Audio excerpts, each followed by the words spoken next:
Umarkot police द्वारा बड़ सफलता। पुलिस पंजारे धरा पड़ा एटीएम लुटेरा विभिन्न अंचल करुला एटीएम लुट। नवरंगपुर जिला उमरकोट सहर में बहु दिन धरी चली एटीएम लुट घटनार पर्दाफाश करिछि उमरकोट पुलिस। दीर्घ दिन धरी लुटेरा जनक अवसर प्राप्त सरकारी कर्मचारी अनेक टंका लुट करथिला। लुटेरा जनक है नवरंगपुर जिला चंदाहांडी थाना अंतर्गत पुजारीगुड़ा ग्रामर चैतन्य नाग।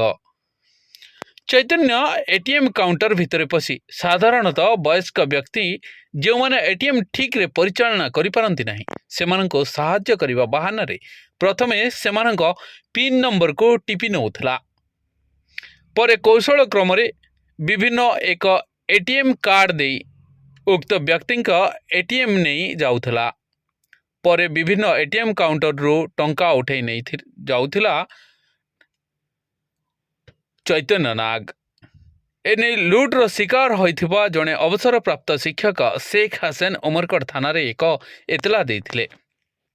एतला को आधार करी उमरकोट पुलिस विभिन्न दिग को तदंत परिसर को आनिथिला। शेषरे सीसीटीवी कैमेरा आधार रे लुटेरा को चिन्हट करिथिला एवं तथ्य प्रमाण पाइबा परे लुटेरा को चंदाहांडी पुजारीगुड़ा ग्रामरू ता घरू उठी आनिथिला उमरकोट पुलिस। लुटेरा ठारू गोटे मोटरसाइकेल 4टी एटीएम कार्ड गोटे मोबाइल और नगद 10,000 टंका जबत करिछि।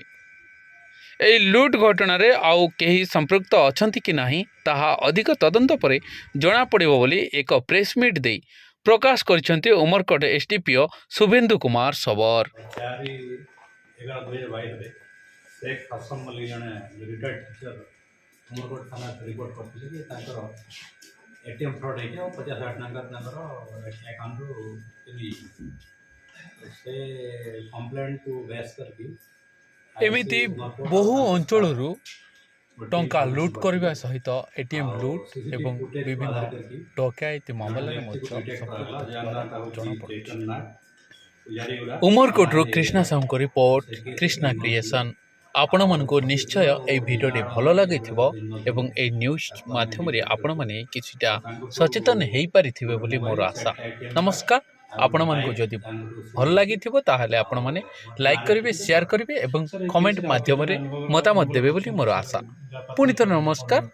जय जगन्नाथ। एप्लीकेशन कंप्लीट होला पर जाना पड़िबो आउ के इन्वॉल्व अछि ताके हम ट्राई से बाइक टाइम चोरी बैठ ना बाइक ता तांको पर्सनल था किंतु से यूज करथि।